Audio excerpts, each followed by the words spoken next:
Hello and welcome to another edition of Power the Pen. I am LaWanna Bradford and I am so excited because today we have a very special guest who is going to be talking about the entire aspect of wellness, what we eat, how we sleep, and what we think about, and what it all means to get the results to lead the healthiest and most well lifestyle that we want to have for ourselves.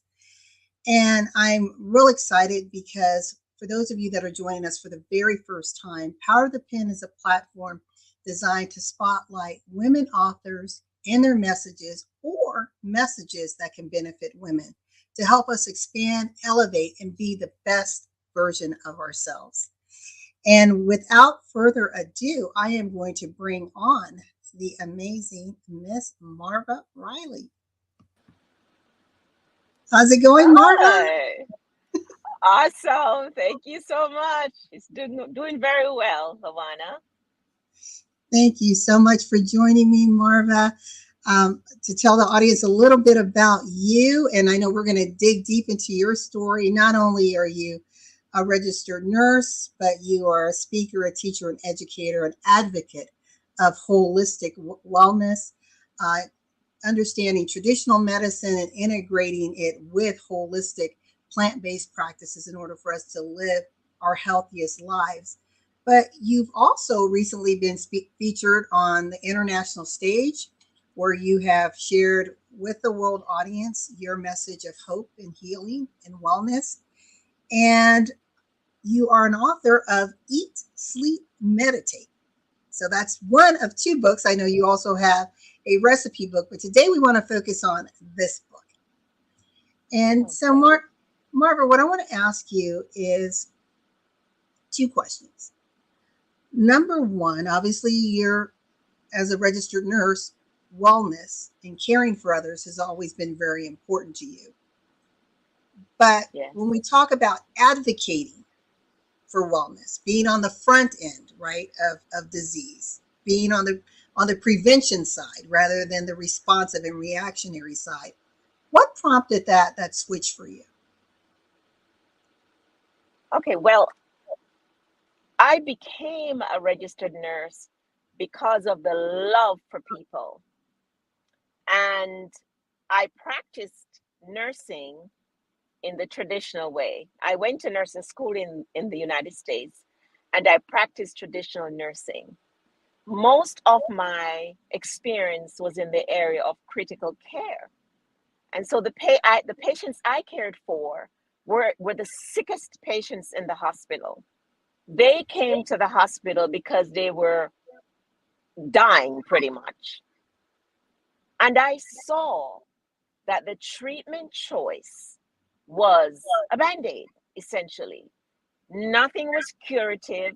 For the most part, the patients were not taught about prevention of the disease.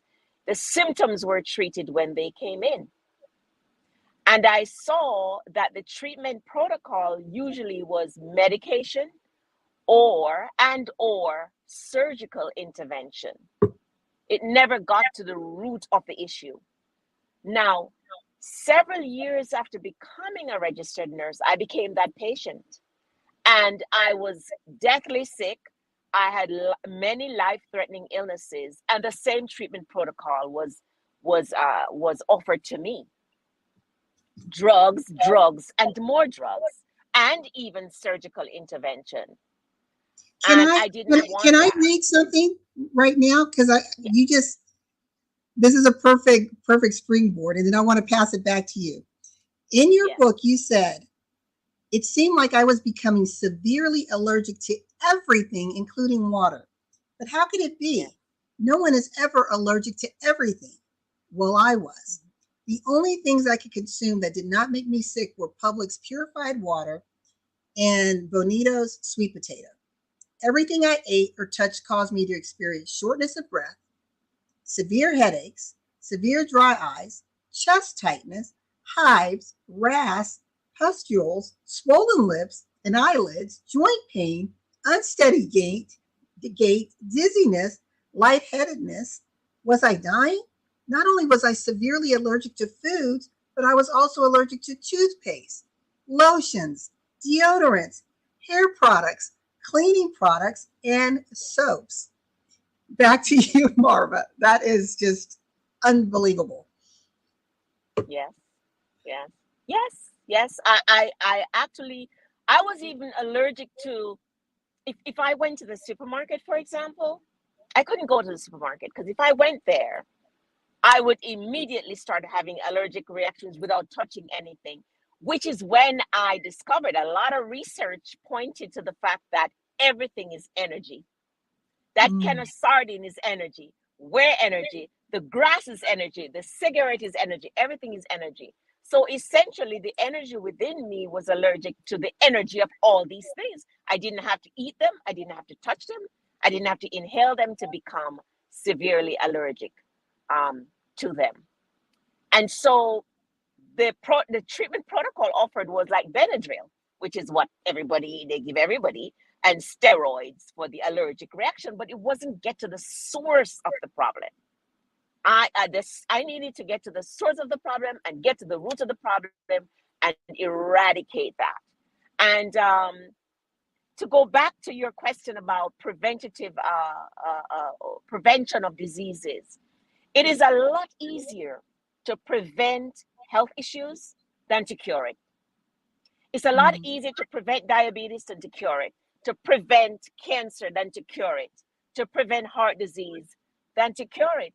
And I know, not I think, I know that most people do not know how to prevent illnesses. We're not taught that because our healthcare system doesn't cure and it doesn't teach prevention. It teaches the treatment and it practices the treatment of the symptoms of the disease state. Wow, you just said a mouthful. To those of you who are joining us, we are here with Marva Riley, registered nurse and author of Eat, Sleep, and Meditate. And this program is not designed to diagnose, recommend any treatments for you.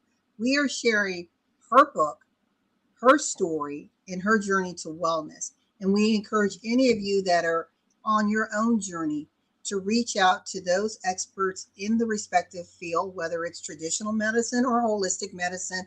Reach out and talk to Marva to get some guidance on what you need to do for your particular situation.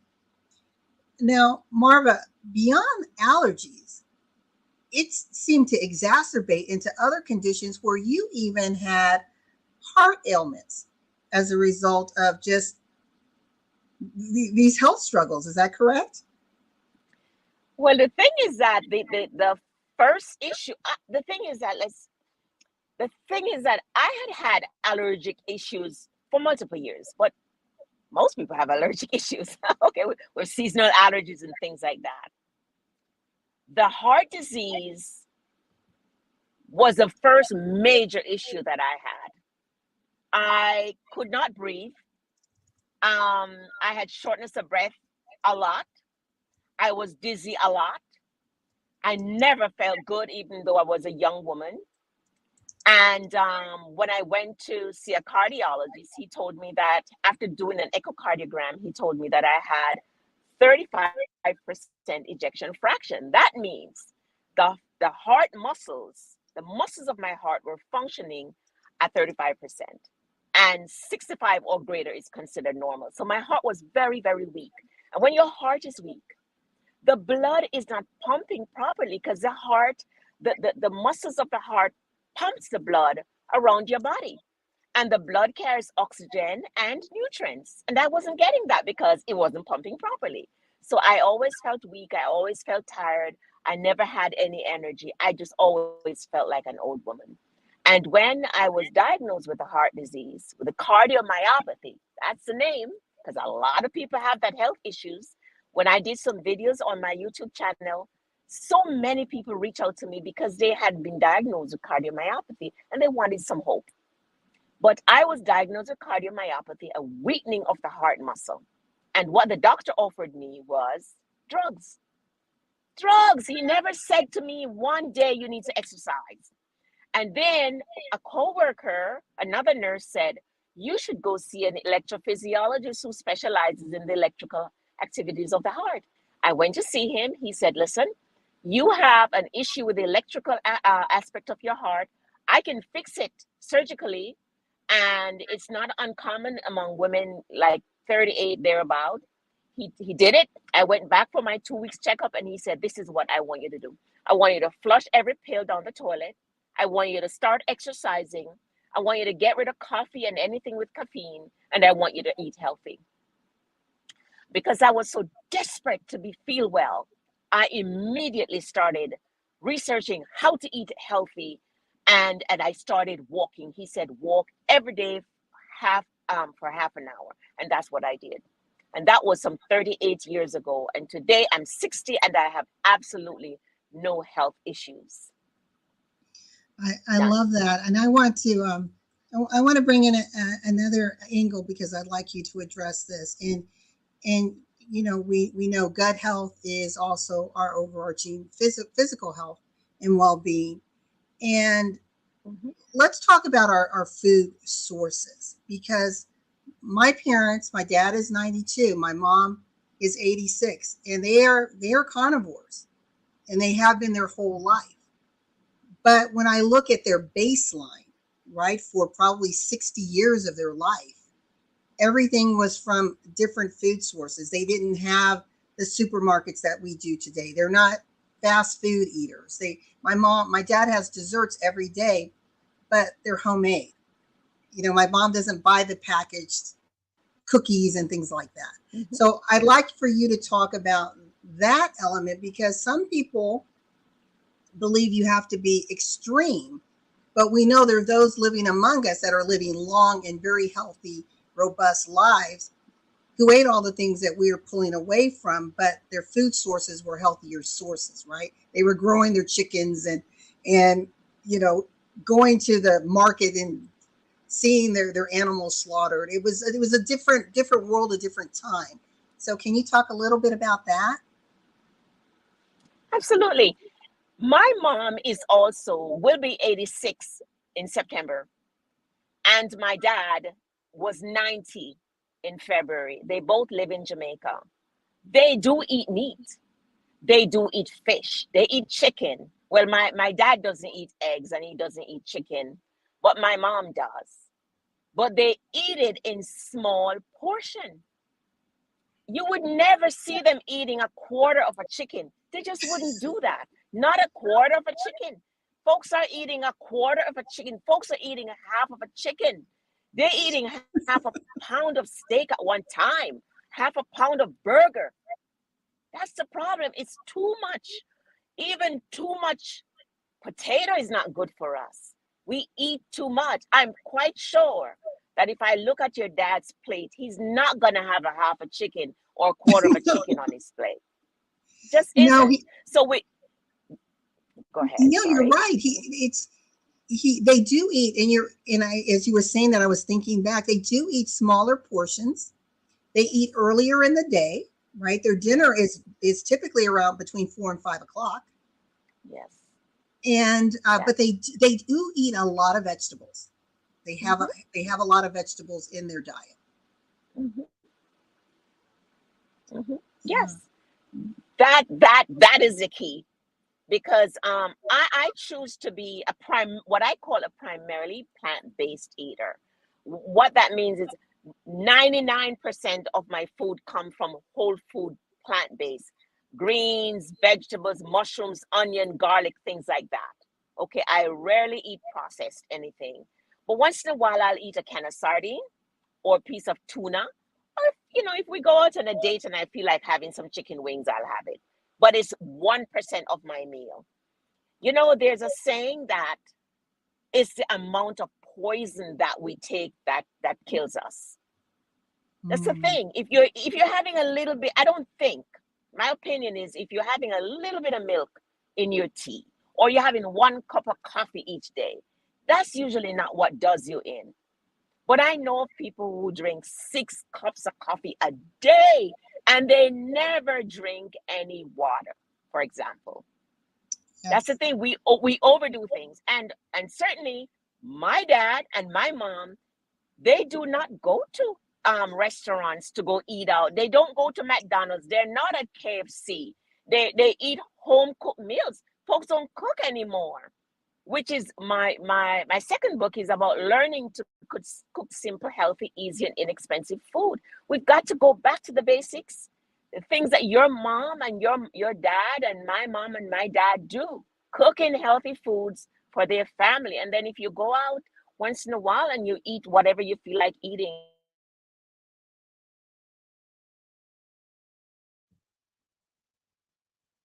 problem really. The problem is that we constantly eat unhealthy foods. Every time you pass the McDonald's and the churches and all of that, lines are long. That's what's killing us. Yeah, you're right. I remember, when we were growing up, if you went to fast food, it was a treat. I mean, it was a rare occasion that you were going to get to go to McDonald's. It was not the day to day. That's But right. now children, I mean, they, by the age of 2, they recognize the golden arches, right? And they are screaming Yes. for it. Yes. Yes. They're addicted. My Yes. granddaughter, they feed her. She never ate cookies and things until she started going to preschool. And they provide breakfast and snack for, and the mom sends lunch. Well, she brings her lunch back home with the nuts and with the fruits and with the vegetables. She brings it home. She doesn't want it because the school feeds her the sugary cereal, and by the way, even milk that we give to our kids have added sugar. The whole milk, Yes. even the low fat milk has added sugar. So our kids are addicted to these foods at a young age. Even the baby cereal have a lot of sugar. They might not call it sugar on the label, but it is sugar because sugar has many different names, Right. which is why we have to educate ourselves. Gone are the days when we're led like a lamb to the slaughter. We've got to educate ourselves and know the many names of sugar, and know that sugar is bad for us, and know that saturated fat is bad for us, and processed food is bad for us, and stay away from the McDonald's and the church's chicken, and learn to cook at home. Yeah, you're right. I'm 100% in agreement with you, and we don't realize that sugar is that it's that subtle poison because it's in everything. And when you talked about preservatives and prepackaged foods, they Hmm. all have sugar, all of them. I mean, our Yes. our Yes. salad dressings, everything has sugar, and it's Yes. almost impossible to stay away from it unless you choose to be very deliberate in your food choices. Um, and even when you think about the white sugar, right? So it's first of all, sugar. You have sugar is bad, but then you have white sugar that's been processed, and it's been processed chemically, Yes. and Yes. and Yes. it is addictive. And that's what and I'd like you to talk to this, from your medical standpoint. When individuals tend to pull back from sugar, I often hear people complain about headaches or having hot flashes. It's almost like their body is going through withdrawals. Yes. It is. Your body is going through withdrawal. If, say, for example, if you're on crack cocaine, or those heavy drugs, and you go to the hospital or detox center or wherever it is, and when they stop giving that drug to you, you're going to go through withdrawals. In fact, sometimes they give you a little bit of whatever drug it is, whether it's alcohol or whatever it is. They'll give you a little bit while they are detoxing you. Because if they withdraw the entire drug from you, suddenly you could go into seizure. I know, for example, when we would treat alcoholics, they come into the hospital, they're in alcohol intoxication, and they would give those patients lorazepam. They would give them lorazepam, which is an anti-anxiety, antidepressant drug, while we're detoxing them from the alcohol or whatever it is they come in for. So it's the same thing with the sugar. They are, when you're withdrawing from sugar, you will have withdrawal symptoms. It's like if you're a coffee lover and you decide you're going to stop having coffee, you're going to have massive headaches. So it's the addiction that the body is withdrawing from that leads to the headache, the shaking, the sweating, or whatever it is. But what do they do if you go to a detox center? They hydrate you, you stay in a room, and eventually it'll be out of your system.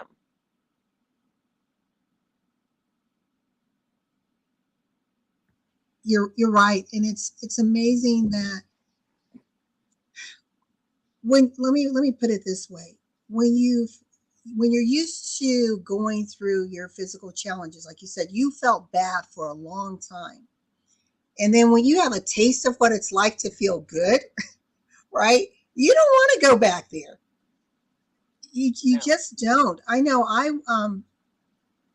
I have been fitness conscious my whole life. I've been an athlete, so it's like in order to maintain an athlete's body, there's just certain things you don't do. You're just preserving this temple to the best that you can.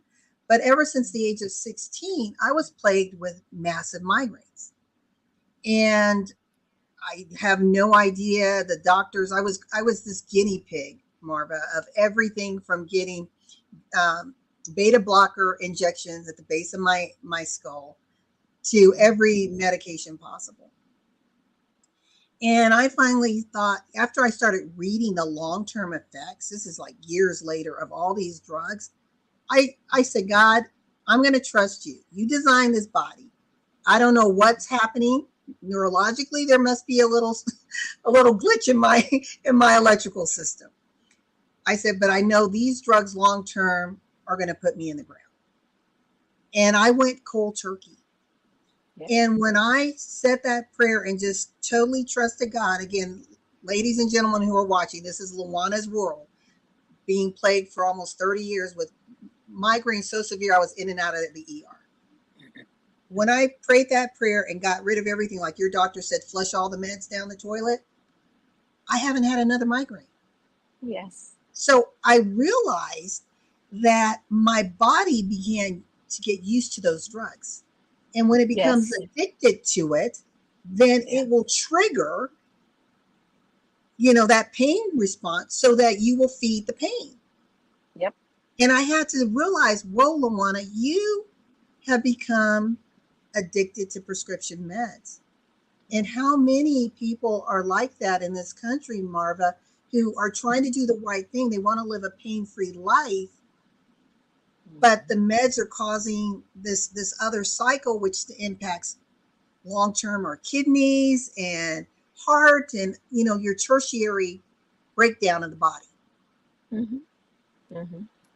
And well, that's where holistic health comes into play, Mm-hmm. because even though I was eating healthily, I started because I thought I knew how to eat healthily, but I really didn't. But there's a lot of information out there, lots of books, lots of internet teaching, YouTube, Facebook, all over there. Tons of doctors and holistic health practitioners that will teach us how to eat properly. And even though I was eating properly, I was incorporating regular exercise. If I wasn't sleeping, it wouldn't get me very far because it's holistic. And if I was stressed out, it wouldn't get me very far. So I had to learn to meditate, to pray, to journal. I had to learn to relax because I tend to be a type A personality. So I had to learn how to relax and calm myself down. I had to make sleep a priority. So it's taking care of the whole being. And a lot of times when we're plagued with chronic headaches and chronic pain, for example, a lot has to do with the mental stuff. Because when I was Yes. going through my treatment, I went to see acupuncturists, I went to see NAT practitioners, and what that revealed is that I had traumatic experiences from childhood. And yeah, I had a lot of abuse, mental, physical, and emotional abuse as a child from my father and other parents, other people, and it was plaguing me into my adulthood. I had marriage issues. relationship issues, and all of that was manifesting itself physically. So we're holistic. We can't just eat healthy and exercise and think all is going to be well. We have to deal with the mind, we have to deal with the spirit, we have to deal with the mental, we have to deal with the emotion. It's all holistic. I love that you went there and said that, and that is so important, because we can go and get a lot of coaches, we can get our physical trainers, and they're focused on one piece, or we have our nutritionalists, and they're telling us what to eat. But until we deal with that mind and spirit and create this harmonious machine that we are living in, you're going to have this fluctuation of wellness. And what you said is so critical. Like even with my migraines, having to realize, and this is through my journaling, that subconscious is a mighty member, right? And we, as children, we become we are designed to survive. So as children, whatever we're going through, we start repressing all those fears, those emotions, the anger. But as we grow up and mature, they come out in different ways. So maybe we have sleep disorders, anger issues, as you mentioned, relationship issues. And until we get to that root, it becomes this never ending spiral. Now, the one thing I'd like to ask you about, because you mentioned sleep here and in your healthy habits, because you said healthy habits, it's a lifestyle. It's not a one and done, right? We don't say, okay, I did it, now I'm finished. But you said, that's right. Let's get good sleep. I do believe, and I have proven, that we need a minimum of 7 to 8 hours of sound sleep. Don't let anyone tell you otherwise. Relax, decrease your stress level, pray, be still, meditate regularly. I love what you said here.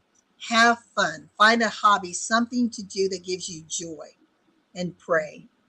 And when we were children, and I think you and I communicated this in recently in Facebook, we were always told, go out, have fun, play, right? But for some reason, as we get older, we feel that we have to put play away. We have to be serious. Right? Yes. We have to let go of the dreams, let go of, whatever it was that brought us joy. We become, and especially women, it's like any excuse will do. We'll put everything else and everyone else before us. Yes. And we are living a joyless life. So I would like you to talk a little bit about that as far as wellness is concerned.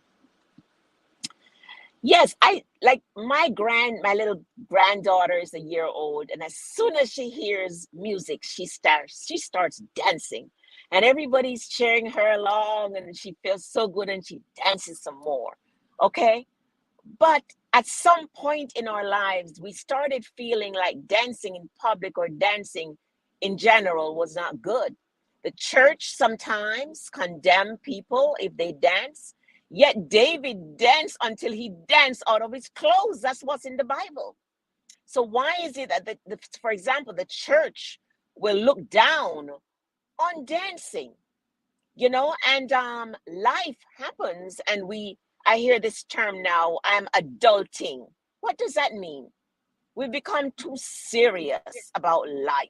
We've unlearned how to just relax and just have fun. And we're focusing on the career, on school, on paying that mortgage, on sending our kids to school or whatever it is. And we forget that Marva, that LaWanna needs to have fun. And because we stop having fun, we become so stressed out and so serious about life. And that affects us mentally, physically, and emotionally. Remember, we are a whole being. God puts the trees for us to enjoy, the garden, the animals, the moon. Go outside if it's full moon and just watch the full moon. You'll feel that energy just brings you, makes you feel so alive, and you'll have the best sleep. God made nature for us to enjoy. Smell the roses, watch the birds, watch people. That will bring you so much joy and so much delight. And you'll find that your blood pressure goes down. When you relax, even your blood sugar goes down. Your immune system gets better. Everything gets better when you are relaxed and you're enjoying life. You might have to start learning again how to enjoy life. That's all right. Yes. Grab a girlfriend or somebody, just start going to the movies, going to a play, go downtown, just walk around and enjoy life. And you'll see you'll have a better personality, you'll be in better mood, and physically you'll feel better because at least you'll get some exercise in while you're walking around and watching people. That's true. And as you were saying that, I was thinking about my parents. It's still at their age, they still have their garden. They're still outside in their garden. My dad, if well, like right now we're in the monsoon season, so they get torrential rains during this time of the year. But he finds the time when there's a break in the rainstorm, he wants to sit outside. He's like, he just has to feel the sun on his skin. And so many of us, we're so busy, right? We're, especially those of us that live in large metro areas, we're in the long commutes back and forth in our cars. And so we're going from our garage to another building. But we, from a covered place to a covered place. And we don't just allow ourselves to just, as you said, experience nature. Even in the city, you can find a little park, a little path, someplace to just sit and pause and maybe go to a playground and, sit in your car and enjoy the laughter of children. I mean, who doesn't smile when you hear a child's laughter, right? Yes. We've got to make time for us. We're too busy. And you know what? The interesting thing is that we spend the greater part of our life in school, high school, college. Then we get into the work environment. And we're so busy building that career, that dream job, that dream business, that we don't make time to enjoy life. And before you know it, we're 75, 80, 85. And where did the time go? And you sink into depression because you realize that you've wasted a great portion of your life and you didn't enjoy life. And tomorrow is not promised. Nothing is promised. Tomorrow I could be diagnosed with a life-threatening illness or a terminal illness. At least I'll say, if God decides to call me home tomorrow, I have lived an amazing life and I've done a lot of things that I want to do. I've traveled to Paris. I've traveled many places. I retired from a conventional nursing job at the age of 55. I moved to a quiet little town where we were able to buy a house free and clear. We don't have a mortgage. We spend a lot of time in nature, but you got to make some concession. Something's got to give. But time doesn't wait for us. Before you know it, we'll be old and ready to transition because life is a cycle. We're not here forever. That's why it's important for us to spend time, enjoy our life, enjoy living, and live our best holistic life, whether it's mentally, physically, emotionally, and spiritually. That's what God put us here on earth for. Not to work a job until we're ready to die or business until we're ready to die. You got to make time for fun. You got to make time to smell the roses and enjoy life. And if you ever get sick like I was, if you ever get diagnosed with something that's life-threatening, then you'll realize how important life is. But I encourage you not to wait until then. Start taking care of yourself, your body, your mind, and your spirit right now. Yeah, when you were just talking, I was thinking, I think I shared it with you, a post by Steve Jobs, who had everything, Yes. materially. But he said, at the end of his days, if he could have traded everything to have health, there would be no question. So we do have to assess where is your priority.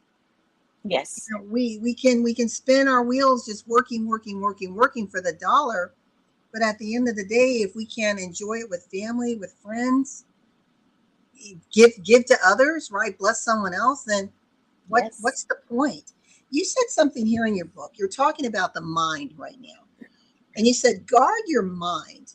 The TV, internet, technology clamor for our mind and attention. Be charge of your mind. Don't allow them to take charge of your mind. Can we talk a little bit about that? Because what are we plagued with? Social media. I mean, we are bombarded with 10,000 messages a day, just from Yes. different sources. How do we unplug? Well, first of all, we have to make the decision. We have to make up our mind that I want to unplug. I want to have a life. For example, I decided when we moved to this small town in Georgia 5 years ago, I decided I'm done with TV. I have not watched TV in 5 years. I don't miss it. If I want to catch up on the news, which I don't do every day, I go on YouTube and I listen to 15 minutes of it because it's the same thing that they keep playing over and over, whether you're listening to Channel 7 or Channel 10 or CNBC or whichever. It's the same thing over and over and over and over until it starts playing around in your head. So you got to make the decision that I'm going to unplug. So I unplug from TV. At night, I turn off I stop taking calls, text messages, social media by 8 o'clock because I'm in bed by 9:30 at night. A lot of people are up at night, they can't sleep because they stay on social media too late. That blue light will keep you up. The interaction will stimulate you. So you got to be intentional about it, set boundaries. I'm not going to get on social media until say 7 o'clock in the morning. And I'm going to get off social media at say 8 o'clock in the morning. That's social media. One thing I learned recently on Facebook is if I get a notification from John Smith about a post that he did and I commented on it, I can turn off comments. So I'm not getting the 50 comments that people comment on that person's comment or their person's post. So those are ways in which you can minimize the 500 messages that you get on Facebook, for example. But we've got to be intentional about it. Turn off the device, put your phone on do not disturb between such a time and such a time, and turn off that TV an hour or two before you go to bed, and you don't have to turn on the TV as soon as you get up in the morning. We've got to guard our mind because the media wants your mind. YouTube wants your mind. They want your children's mind. Facebook, Instagram, the TV, all of them want your mind. That's how they brainwash us. Okay? And they know how we think. They know what movies you like, what shoes you wear. Well, we got to take back our mind. We're going to take back our life. We can't give it up to them.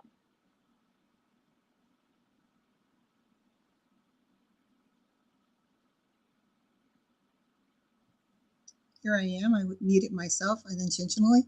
We are almost out of time. I want to give a special salute to our sponsor, which is Positioning Beyond the Pivot. And then I'd like to turn it over to you for about 5 minutes to speak directly with the audience, tell them how they connect with you and any other information that you like. Is that okay? That'll be perfectly fine. Thank you. Okay, one moment.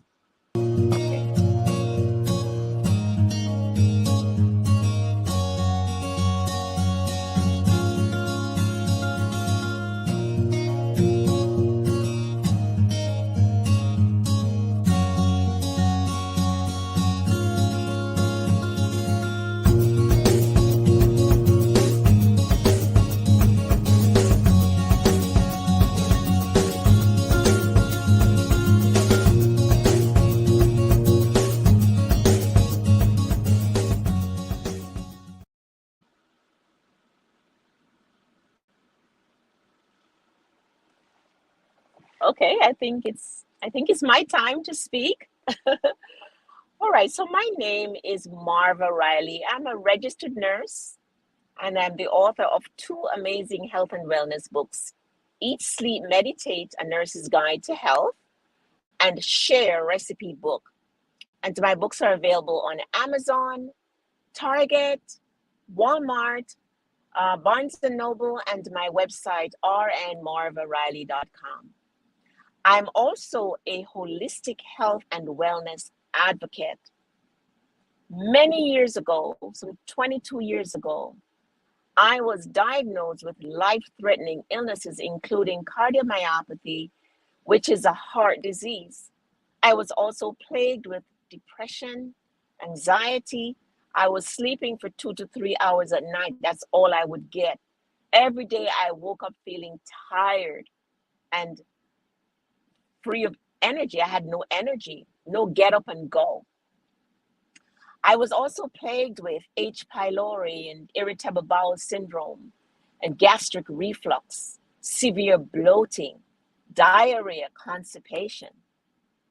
I also was plagued with breathing problems. I had recurrent bronchitis and breathing issues, maddening migraines and sinus headaches. I had joint pain and muscle pain, name it. It was one thing after the other.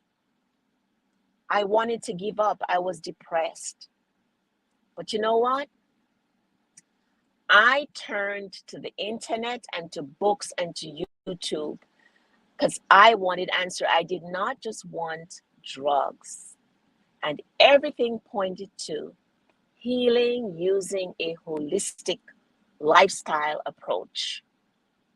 There were many testimonials online where people spoke about being healed, embracing a plant-based diet, and that's what I did.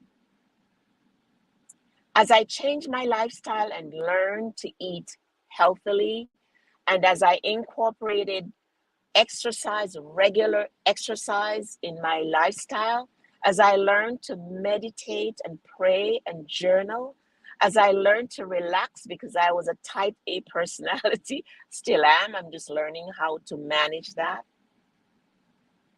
As I learned to prioritize sleep and enjoy the sun and fresh air and drink water instead of sodas and juices, I began to heal. Not only did my body heal, my mind heal, my spirit heal because my spirit was broken. I'd been through 2 divorces and I was depressed. I had traumatic issues from a childhood, but as I embraced the holistic lifestyle, I began to heal. And now I'm 60 years old and I'm enjoying the best health that I have ever enjoyed. I'm at my ideal weight and I have no health issues. You know what? If I could have done it, so can you. Whether you're suffering from diabetes or heart disease or high blood pressure or arthritic pain or gastric issues or cancer, whatever it is, you can do better if you embrace a holistic, healthy lifestyle. There are many testimonials about people who've been able to heal themselves of various health conditions. So I know I'm not alone, and I know that you too can attain and maintain your best health now. You may connect with me on Instagram, Facebook, YouTube, or my website, rnmarvariley.com. Take care now. This has been amazing, Marva. Thank you so much for taking the time to join us on Power of the Pen. To our listening audience on E360 TV, as well as streaming on Facebook, Roku, Apple TV, and Samsung TV. You have just been introduced to a brilliant mind, a kind spirit, but a wellness holistic advocate who is on a mission to help you live your best well life possible. And that is none other than Marva Riley, author of Eat, Sleep, and Meditate. And you can get that book as well as her recipe book on Amazon.com. And Marva, this has been so amazing. And I even loved in your Eat, Sleep, Meditate book, you had a few recipes. So you're showing us that we can eat healthy and not break the bank doing so, right? Because so many people have this misconception: if I eat healthy, it's going to cost so much money. It might be cheaper to eat healthy, actually.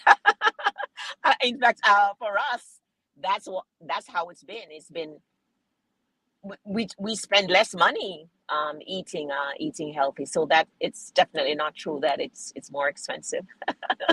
And if you pick up my recipe book, you'll see how the title of my recipe book is Share Simple, Healthy, Easy, and Inexpensive Recipes.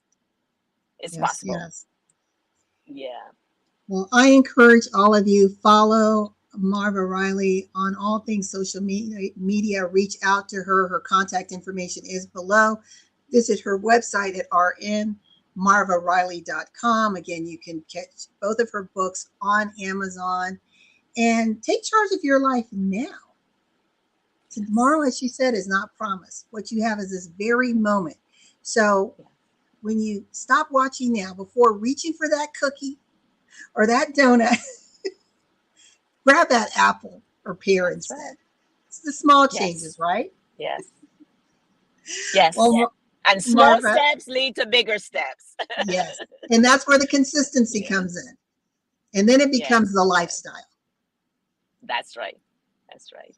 Well, thank you Right. so very much, Marva, to our viewing audience. Thank you so much for joining us for another edition of Power of the Pen. I am LaWanna Bradford, and just remember that your voice matters. So don't be afraid to express your truth, to take up the power of the pen. And remember, always in life and in business, when your vision, whatever it may be, intersects with opportunity, success is inevitable. We wish you well, and we will see you next week for another edition of Power of the Pen. Thank you, everyone.